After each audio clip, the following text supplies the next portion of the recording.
The idea that life is a test to judge us of our character for what we are destined in our afterlife is a doctrine that's sort of been very popular with many religions, especially the three large Abrahamic faiths. So for example, Christians claim that the Judeo-Christian God has given us this life as a test, and this is a test of whether or not we are worthy of spending eternity in heaven, as opposed to burning and roasting forever in hell.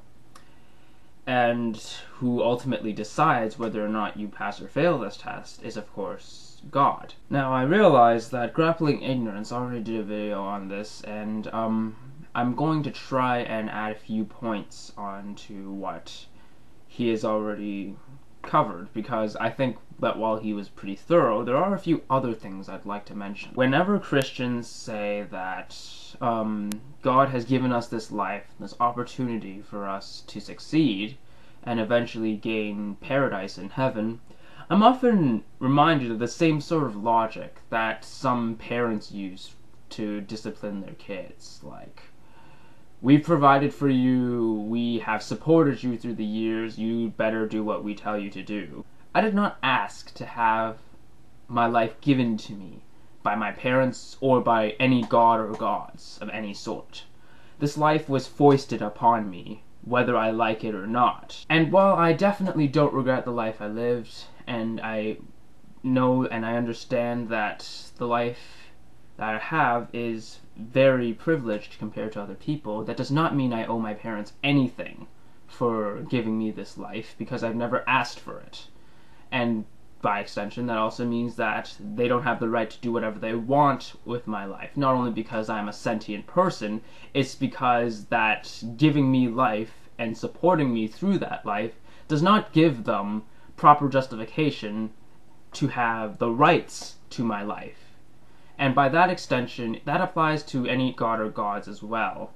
Just because your god might have given me life, supposedly, that does not mean I owe your god anything, and that does not mean your god can do whatever the hell he wants with my life. And yes, that happens to include putting me through this sadistic and rather unfair test, which I will get to later. Now, what is a test? Well, what purpose does it serve, at least? A test is something that is given to a student or a bunch of students at the end of a particular class or lecture or something of some sort, to test their knowledge or their skill, or essentially what they've accumulated through the process of learning about this particular subject. Now, according to Christian doctrine, this test, supposedly devised by God in order to determine whether or not we deserve to go to paradise or roast forever in eternal torture, is one that's determined two ways.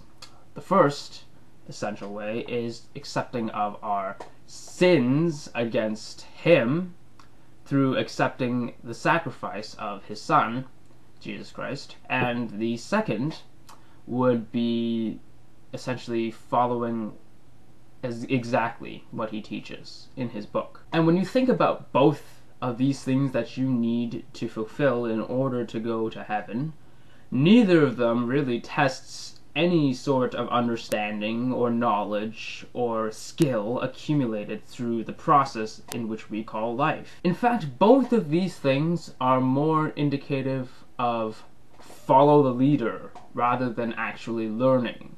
And in fact, that's something Christians readily admit, that, well, it's all a matter of following what God tells you to do, and then you will get eternal passage into heaven. Well, isn't that nice? So you'd think that this test would include something about judging a person's character, or what a person has done in this life to merit eternal paradise, or eternal hellfire by that extension, but no!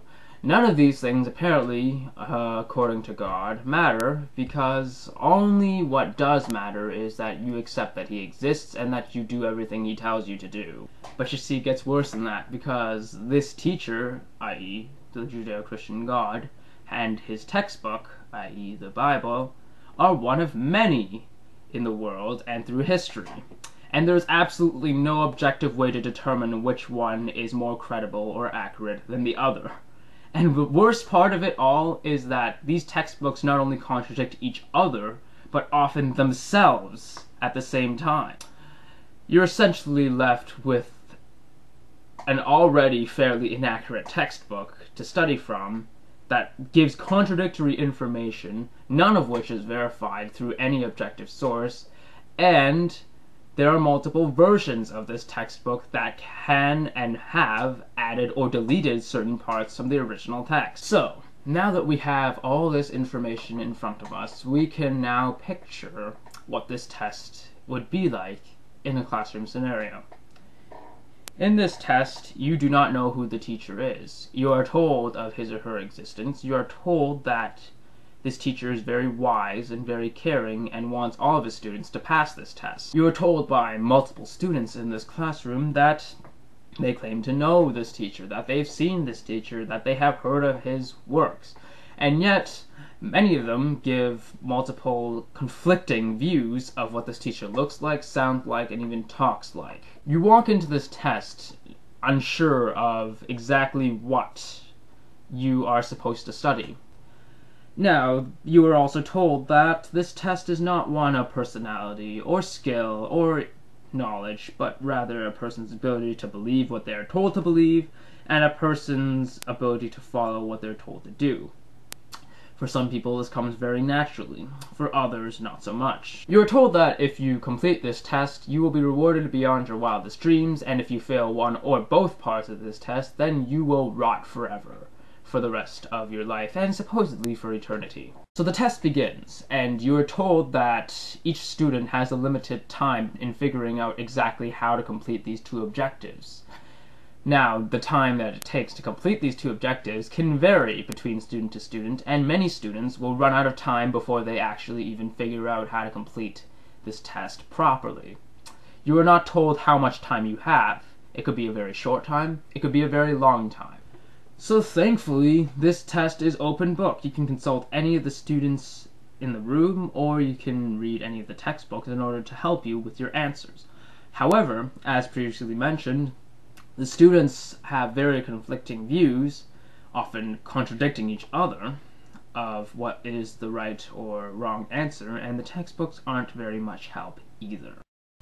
So, for a God who supposedly designed this test in order for all of us to pass, it's not a very fair test, is it? I mean, it seems that every aspect of this test was designed to trip people up and make sure they fail. And the result is that only a very, very small minority of people will actually pass this test. So is your God all-loving, all-kind, by devising this sort of test to give us this opportunity? I don't think so.